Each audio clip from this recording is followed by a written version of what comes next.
Oh yeah, absolutely. On so many levels. Personal hygiene.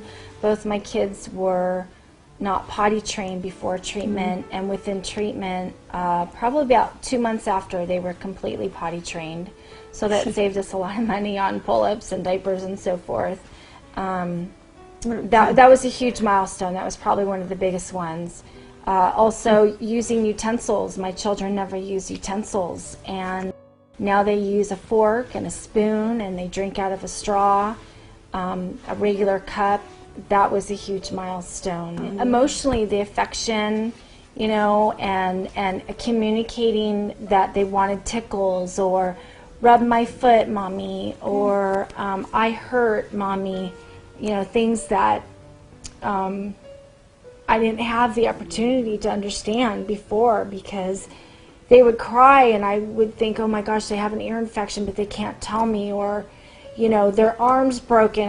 How am I going to know this? But now they can point and tell me, and that's such a huge transition to understanding what your child is going through and what they need. It's the first significant treatment that has had so much effectiveness after.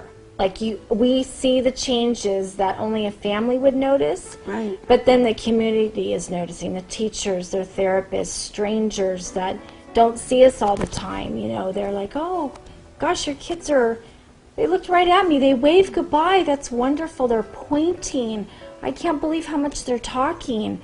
So when you're hearing that unsolicited information, you know, as a family member what they went through. Yes, it's working, but look what the community is seeing as well.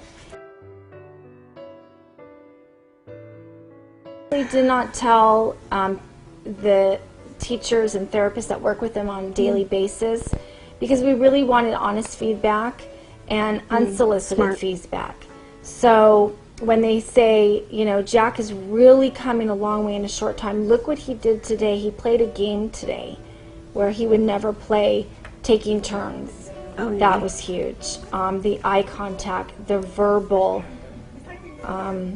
you know, body language, going out into the community, that was huge, because my kids would elope, they would run away, they would scream, they would stem on the aisles, and now my kids are like the most behaved in the grocery stores.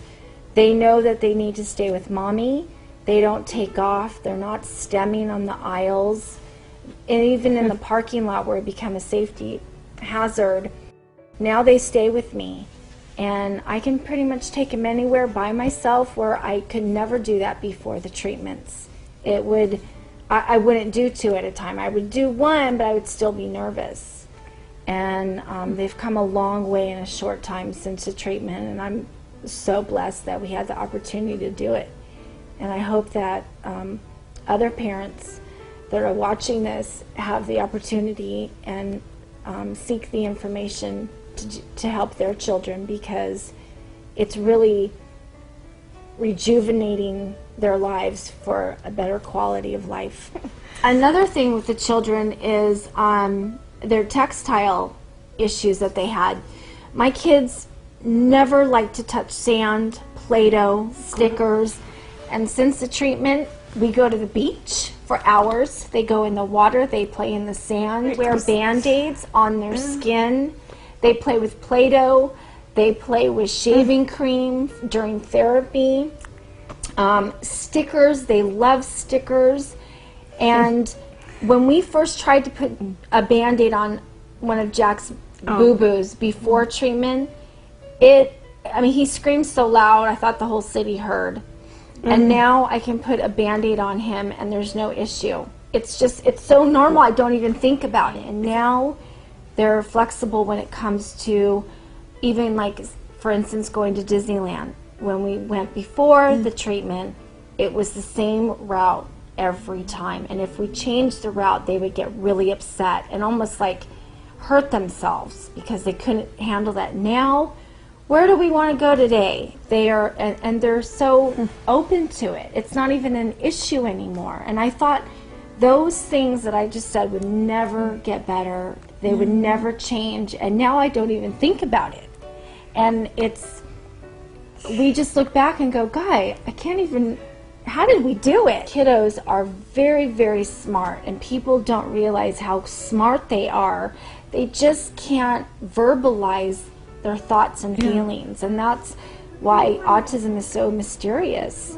And with the treatments, they are able to start developing on a fast pace.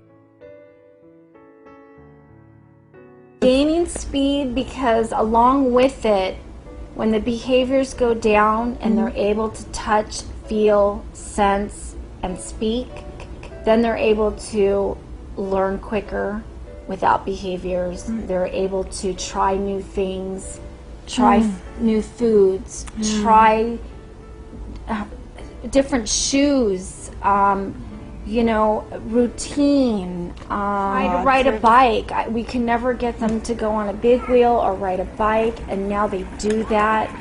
And when you hear the diagnosis of your child, you think, my kid's never going to be able to do any of this. And I used to feel that way, and now it's like, I can't wait till my kid does this.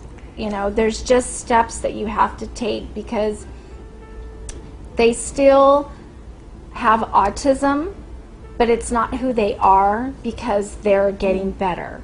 And when your children are getting better, the parents are with that, the families with that. We're all getting better, because we're so vibrant on the milestones that they're making, rather than the things that they haven't done before. We're so happy, so blessed that they had the opportunity to receive this treatment, because I don't know if a lot of people have that opportunity, because they don't know, or they are told, oh, you can't do that, it's not going to work, you have to try this, or there's no cure for autism, this is, your kid's never going to talk and you'll just have to deal with it. It's heart-wrenching that parents are given this information and know information with hope. So I hope that this can, and I'm living proof that my kids are so much better. I feel like they've grown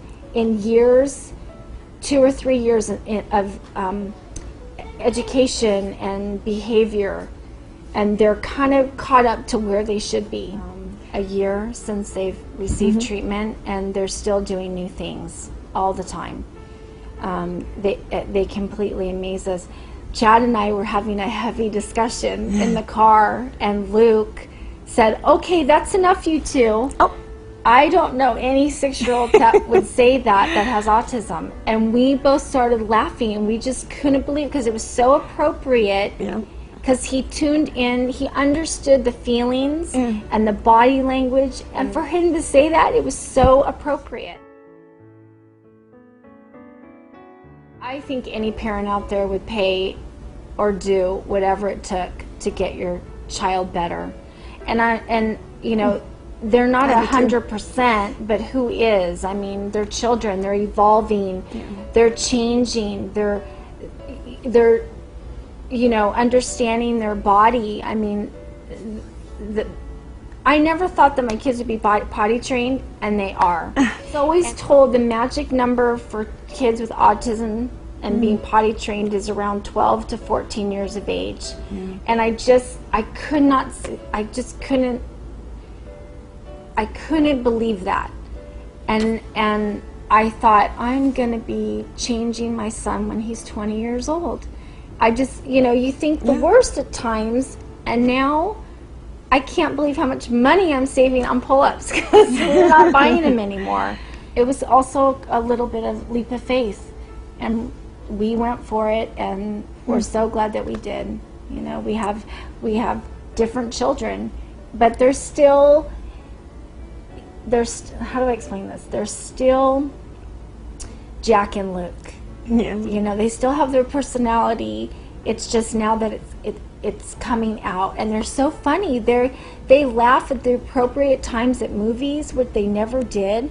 We can take them to the movies that we never could before. We took our first trip last April to Arizona, 6-hour drive, first visit to a hotel. They did wonderful. It's another thing, restaurants, we never went out to dinner. We never would go in a restaurant because when we did, it was a nightmare. We left, 20 minutes in, had to get the food to go. People are staring at us. They don't understand why our kids are behaving that way. Now we can go to a restaurant and we pinch ourselves like, I can't believe, look how good they're being. And we go to a restaurant and they get excited. And when we first did that, it had been 4 years since we went to a restaurant. And we went to a restaurant and they were wonderful. They ate their food with utensils, no behaviors. Chad and I, we just were amazed.